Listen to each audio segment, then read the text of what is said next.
NRL Chief Executive Todd Greenberg says he felt sick in the stomach when describing the indiscretions of West Tigers player Tim Simona. The NRL says the 25-year-old has been deregistered after betting against his own team and dudding charities of auction proceeds. Rugby league is embroiled in another scandal. Tonight, Canberra Raider Joel Monaghan has admitted he's the player in a photo that appears to show Former NRL star Dane Nielsen sacked from the Juni Diesels following allegations he verbally attacked a woman and her 11-year-old daughter at the Towns pub. And finally, welcome back to the dumbest ways to get kicked out of the NRL, part 2. In the first episode, we covered some of the wildest stories in rugby league history, but trust me, this time it just gets even crazier. From a brilliant young talent whose life was marked by tragedy, to an origin star who had a biting problem. A rising player who literally bet against his own team, and one photo that destroyed a career overnight. These are 4 of the most unbelievable downfalls in NRL history. Some stories are wild, some are tragic, but all of them prove one thing. In the NRL, it doesn't matter how good you are. One bad decision and some bad media coverage can end everything. Thank you to all the comments that suggested some of these stories. I found it pretty interesting researching them all and got a few of them from the comments, so thank you. If you're enjoying these videos, please make sure to leave a like and subscribe. I think only like 1% of the people who watch these videos are sub, so please hit that sub button, it helps out a lot. Now I'm gonna start off with one of the weirder stories in this video. From playing in premierships and state of origin, to nightclub scandals and being kicked out of the league. This is the story of Dane Nielsen. A guy who had everything in front of him and somehow managed to throw it all away, not once, but twice. Born in Mackay, Queensland, Nielsen worked his way up from the local juniors to the NRL. After debuting for the Sharks in 2007, he joined the Melbourne Storm, and that's where he really broke through. Between 2008 and 2012, he played almost 80 games for the Storm, won a premiership and lifted a World Club Challenge title, and even earned a Queensland State of Origin jersey. He was becoming reliable, a tough defensive centre, a team-first player, and the kind of bloke coaches were trusting. He played 79 games and scored 24 tries, and after a few seasons in Melbourne, he took on a new challenge, signing with the Warriors in 2013, playing 30 games and scoring 2 tries over 2 seasons. After this, St George Illawarra came calling, and in late 2014, he signed a 2-year deal with the Dragons. It was meant to be a reset, a fresh start for someone who had already played Origin level footy.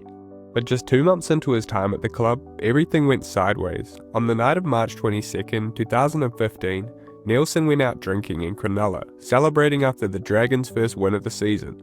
And a little bit later, a woman came forward to the club with a shocking complaint. That Dane Nielsen, drunk and out of control, had bitten her on the leg. Yeah, you heard that right. The NRL had seen some weird scandals before, and even a few other biting scandals, but this one was on a woman, not in a game. The story quickly broke across Australian media, the NRL Integrity Unit got involved, the Dragons stood him down for breaching the club's code of conduct, and just 6 weeks later, on May 5th, 2015, St George Illawarra terminated his contract. After his sacking, he tried to rebuild. He played in the Mackay local league before signing with the Bradford Bulls in England later that year. It was a quiet stint, but enough to remind clubs that he could still play. Then came a shocking lifeline. The South Sydney Rabbitohs offered him a 2-year deal in January 2016. It looked like redemption after everything that had happened. He was back in the NRL. For a while, things seemed okay. He played a handful of games for the Bunnies, but old habits never die. In January 2017, the headlines returned. Nielsen showed up to the Rabbitohs training looking worse for wear after a night out. The club immediately sent him home, and that was effectively the end of his NRL career. But trust me, it gets even worse after this. Nielsen drifted between smaller clubs. The Featherston Rovers deal fell through, then he had a stint with the Magpies, and eventually a local team called the Diesels. But even there, he couldn't escape trouble. In 2018, he was sacked before even playing a single game after yet another drunken incident. He was accused of an altercation in a bar, verbally abusing a woman and her 12-year-old daughter. Former NRL star Dane Nielsen sacked from the Juni Diesels following allegations he verbally attacked a woman and her 11-year-old daughter at the town's pub. Spitting towards myself and my daughter, calling us names. Chasing after me, kicking on the door. Yeah, you heard that right. A grown rugby player spitting and chasing a 12-year-old girl around a bar. Sounds like someone you probably don't want in the NRL. Dane Nielsen's career is one of those stories that makes you shake your head. He had talent, premiership success in an Origin jersey, but couldn't stay out of trouble off the field. From a nightclub biting incident to showing up drunk at training, he managed to waste every opportunity that came his way. Now let's move on to a player who literally bet against his own team. A player who crossed one line you can never come back from. This is the story of Tim Simona, the man who not only bet against his own team, but sold fake charity gear. Born in Auckland, New Zealand, Tim Simona moved to Australia at just 6 years old. He worked his way up through the junior ranks, starring for the West Tigers under-20s before making his NRL debut in 2011. By 2013, he exploded onto the scene, one of the most exciting outside backs in the competition. That year he scored 12 tries in 17 games and quickly became a fan favourite. He had the pace, the flair, and even represented Samoa at international level. Everyone thought the Tigers had a future superstar on their hands. But in early 2017, the NRL Integrity Unit received reports that Simona had been betting on NRL matches, including games he had played in himself. Investigators found that Simona had been placing bets on opposition players to score, effectively gambling against his own team. It even asked his friends and associates to place bets for him so he wouldn't get caught. To make things worse, evidence later showed he'd been selling signed West Tigers jerseys that were meant to raise money for charity, pocketing the cash and using it to fuel his gambling and drug addiction. It comes as Simona admitted to recreational drug use and gambling on matches. Tim Simona has a lot to get off his chest. I'm definitely embarrassed and ashamed. The West Tigers player told News Corp he spent thousands of dollars every weekend on recreational drugs and poker machines. The NRL says Simona began betting on first-grade games last year. His drug use never detected by the West Tigers or the NRL. And on the 10th of March 2017, Todd Greenberg delivered the verdict that probably all of us saw coming. Today I've cancelled the registration of West Tigers player Tim Simona.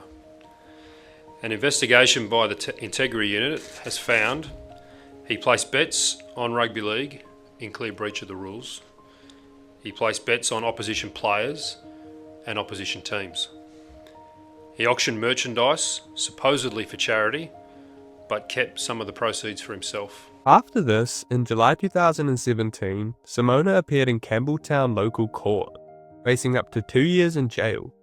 He admitted to fraud, selling fake jerseys and pocketing the money for himself. The judge spared him jail but handed him an 18-month good behaviour bond and mandatory counselling. The court heard he was battling gambling and drug addiction and had lost control of his life. It was one of the most spectacular downfalls the NRL had ever seen. A player once known for flair and creativity, now banned as a cheat. After the fraud case, Simona tried to rebuild everything. He spoke publicly about his gambling and drug addiction, started working as a personal trainer, and focused on giving back through community work. In early 2018, Phil Gold, the then Penrith's general manager, stepped in to help. He personally approached the NRL asking for Simona to be allowed back in the game as a welfare or community role rather than as a player.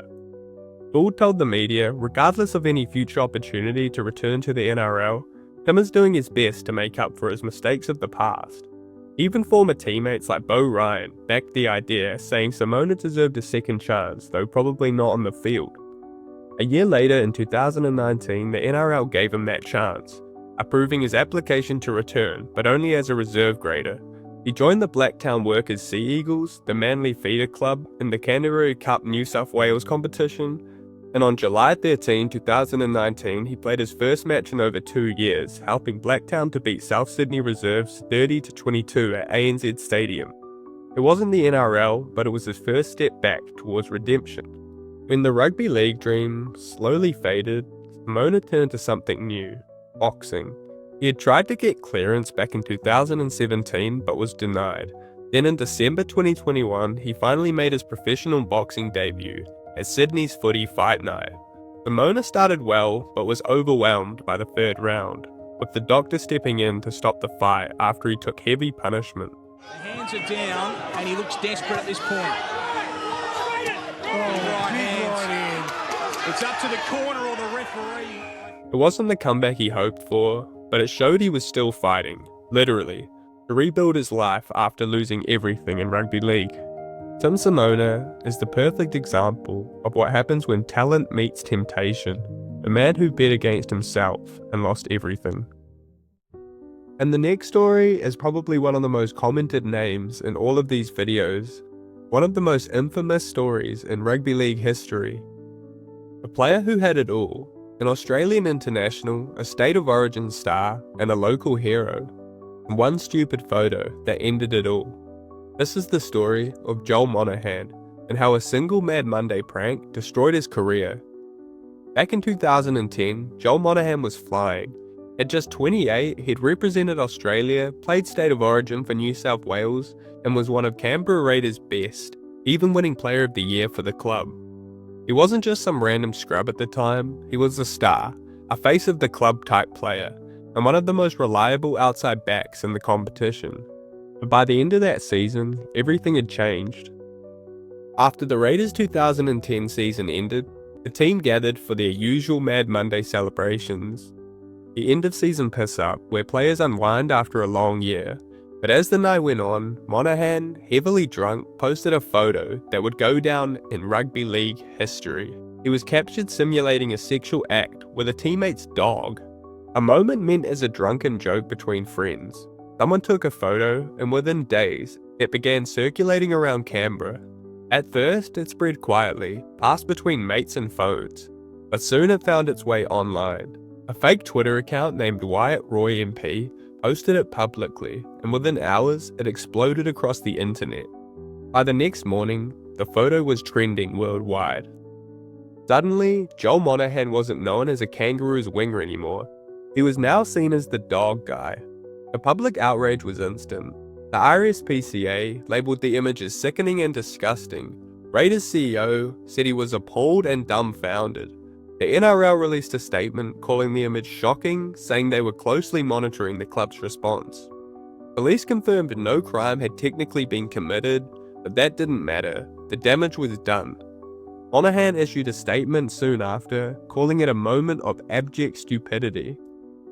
He said he was drunk, ashamed, and understood that there had to be ramifications. But by then, the entire country had seen the image, and there was no coming back, according to the NRL.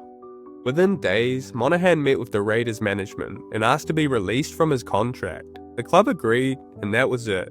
Joel Monaghan's NRL career was over. He soon left Australia altogether, signing with the Warrington Wolves in England's Super League, where he'd rebuild his career, away from the spotlight of Australia. In the UK, Monahan performed well, even winning a Challenge Cup with Warrington. In Australia, one photo had undone everything he'd spent a decade building. Monahan's story became a warning, not just about behaviour, but about how fast a private joke can become a global headline. Before smartphones and social media, something like this might have just stayed inside the locker room. But in 2010, as social media apps were building, it started to change everything. Within hours, one image could destroy your career. The NRL later warned clubs about Mad Monday celebrations, cracking down on player behaviour and public perception. As one social media analyst put it, you don't even have to break the law anymore. One photo can end you. A photo that will live forever. Joel Monaghan is proof that in the modern NRL, you don't need to commit a crime to lose it all. All it takes is a dog, a camera, and one bad idea. And a lot of you guys made some good points. We've seen players do far worse and stay in the NRL. I saw a bunch of comments saying how clubs will sometimes use incidents like this as an easy excuse to cut a player that they don't really need, while others who cause just as much controversy but perform well are protected. If you're valuable enough on the field, you'll usually get the golden treatment by the NRL. So I'm going to try and make a video about players who did incidents like this but are still in the NRL today. I was also going to try and add Julian O'Neill to this video, but his story is worth a whole video in itself. It's pretty crazy, so look out for that in the near future. Thank you everyone for watching my video. Make sure to leave a like and subscribe, and I'll see you next time.